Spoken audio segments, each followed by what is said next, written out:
नमस्कार। वो कहते हैं ना कि प्यार में इतनी ताकत होती है कि चट्टान को भी मोम बना सकती है। मैं आपको एक कहानी सुनाता हूँ और फिर इसके बाद फिर आपको मोरल भी बताता हूँ कहानी का। एक बार एक गांव में बहुत बड़ा कंजूस था, महाकंजूस था। उसके घर के सामने से भिखारी भी नहीं गुजरते थे क्योंकि वो जानते थे कि वो उससे भी पैसा छीन लेगा। उसके पास धन का अंबार लगा हुआ था, लेकिन उसने पूरे जीवन में कभी 1 रुपया किसी को नहीं दिया, उल्टे लोगों से ले ही लेता था। इतना बड़ा कंजूस था वो। लेकिन अचानक से एक दिन वो एक गांव के बाहर अपने जो मंदिर था, मंदिर के पास पहुंचा और मंदिर के धर्म गुरु के से मिला और उससे उसने कहा कि मेरे लिए कुछ प्रार्थना करनी है। तो धर्मगुरु भी सोचा कि आज तक तो इसने किसी को 25 पैसा दिया नहीं है, अब आज ये आया हमारे पास तो इससे कुछ ना कुछ तो ले ही लेना चाहिए। तो धर्मगुरु ने कहा कि क्या प्रार्थना करनी है। तो उसने कहा प्रार्थना ये करनी है कि मेरी पत्नी बीमार है और मैं चाहता हूँ कि वो मर जाए। तो धर्मगुरु भी मन ही मन मुस्कुराया और उसने कहा कि भाई देखो, आप इसके लिए तो कुछ दान करना पड़ेगा। तो उसने बोला कि भाई दान किस बात का दान करना पड़ेगा, मैं तो जीवन तो मांग नहीं रहा हूँ परमात्मा से, मैं तो परमात्मा से कह रहा हूँ कि मेरी पत्नी बीमार है, उसको जल्दी उठा ले, मेरी पत्नी मर जाए। तो उसने कहा नहीं नहीं, जो है ऐसे थोड़े होता, आप मंदिर आए हो, आप हमसे प्रार्थना करवाओगे तो हमारी कुछ तो फीस होगी, वो आपको देनी पड़ेगी। तो वो नहीं देने को तैयार हुआ। तो जब नहीं देने को तैयार हुआ तो जो है जो धर्मगुरु थे उन्होंने मना कर दिया। फिर जो है वो बोला भाई कोई तो रास्ता होगा कि मैं जो है दान भी ना दूं और जो है मेरी प्रार्थना भी हो जाए। तो उसने कहा ठीक है, मैं कुछ रास्ता निकालता हूँ। देखो, हमारे शास्त्रों में ऐसा लिखा हुआ है कि अगर कोई व्यक्ति मंदिर को दान देने के लिए कह दे और दान न दे तो उसकी पत्नी मर जाती है, दंड स्वरूप उसकी पत्नी मर जाती है।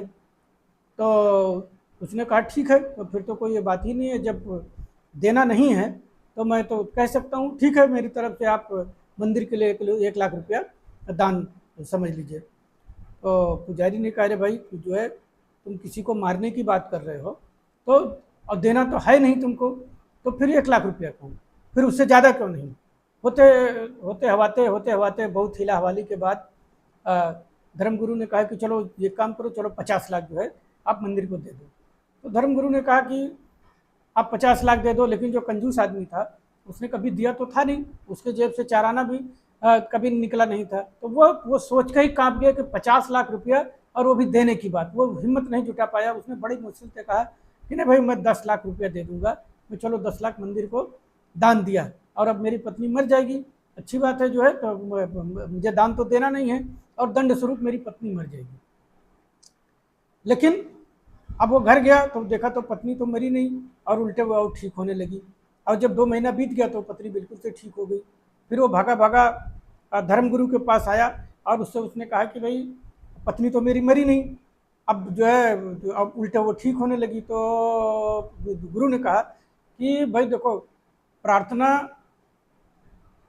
आपको दंड स्वरूप जो है आपकी पत्नी को मारना था और आप चाहते हैं कि आपकी पत्नी मर जाए। तो अगर आपकी पत्नी मर जाती तो आपके लिए दंड नहीं होता, आपके लिए तो उपहार हो जाता, आपके लिए तो यह पुरस्कार हो जाता। तो अगर वाकई में अगर आप अपनी पत्नी को मारना चाहते हैं तो आपको कुछ और उपाय करना पड़ेगा। तो उसने कहा कि वो क्या उपाय करना पड़ेगा। तो उसने कहा कि एक काम करो कि जाओ बाजार से कुछ जेवर गहने खरीदो, कुछ हीरे जवाहरात खरीदो, सुंदर सुंदर साड़ियाँ खरीदो और उसको जो तुम्हारी पत्नी को जो पसंद हो वो सारी चीज़ें खरीद के लेके आओ बाजार से और ले जा कर के अपने पत्नी को दो और फिर पत्नी को खुश करो और इतना खुश करो कि वो पत्नी तुमसे प्यार करने लगे और तुम पत्नी से प्यार करने लगो। और फिर तब जब आप मंदिर में जो घोषणा करोगे कि जो है मैं चढ़ावा दे रहा हूँ मेरी पत्नी मर जाए, तो वो चूंकि तब तक आपकी पत्नी आपके लिए प्रिय बन चुकी होगी और तब परमात्मा जो है आपको, आप चूंकि दान जो घोषणा करके जा रहे हैं वो दान आप दे नहीं रहे हैं, तो आपको दंड स्वरूप आपकी पत्नी वो पत्नी मार देगा। तो वो गया, उसने कहा कि भाई हीरे जवाहरात वाली बात तो बाकी सेवर जाड़ी साड़ी वोड़ी तक तो ठीक है, लेकिन ये आप हीरे जवाहरात की बात कर रहे हैं। तो बोला उसमें क्या है कि भाई हीरे जवाहरात आप खरीद के लाओगे और अगर पत्नी जो है आपकी मर ही जानी है तो करना क्या है, तो 3 महीने में भाव और बढ़ जाएगा उसका, ले जा करके बेच देना। तो उसको ये समझ में, उसके मुनाफे वाली बात उसके समझ में तुरंत आ गई। अब वो गया गया बाजार से जो है बहुत सारे गहने खरीदा, हीरे जवाहरात खरीदा, पत्नी के लिए मिठाइयाँ खरीदी, साड़ी खरीदी और उसके जो है जितने भी मेकअप के सामान होते हैं वो सारे उसने खरीदे और लेकर के आया। पत्नी भी देख करके बड़ी प्रसन्न हो गई, और वो पत्नी सोचती थी कि मेरा पति तो इतना महान कंजूस है, मेरा पति ये बदल कैसे गया। उसने सोचा कि ये मंदिर गया था, मंदिर से में ही जरूर इसको कुछ ऐसा उपदेश मिला है कि जिससे इसका ट्रांसफॉर्मेशन हो गया।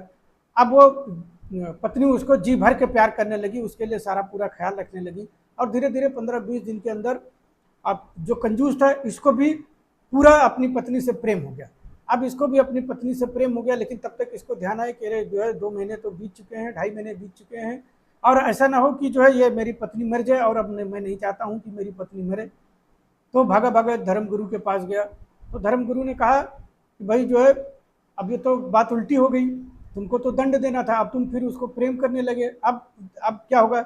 अब कंजूस ने जाकर के गुरु से कहा कि गुरु ऐसा ना हो कि गुरु जी ऐसा ना हो कि हमारी पत्नी अब मर जाए, मैं नहीं चाहता हूँ कि मेरी पत्नी मरे, अब बताओ बताओ क्या करना पड़ेगा। तो गुरु को भी समझ में आया, उसने कहा कि भाई अब तो मामला फंस गया है, अब आपको जो 10 लाख रुपया आप दान करने के लिए बोल के गए थे वो आपको करना पड़ेगा। और फिर क्या करता है, एक तरफ पत्नी थी, एक तरफ पत्नी का प्रेम था, और एक तरफ 10 लाख रुपए थे। उस महान कंजूस ने भी 10 लाख रुपए मंदिर को दान किए, और उसका ट्रांसफॉर्मेशन हो गया।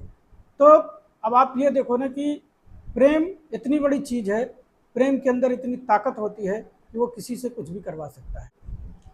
दोस्तों, मेरा नाम उमेश है, और अगर इस कहानी से अगर आपको कुछ सीख मिली हो तो लाइक कर दीजिएगा, और सब्सक्राइब कर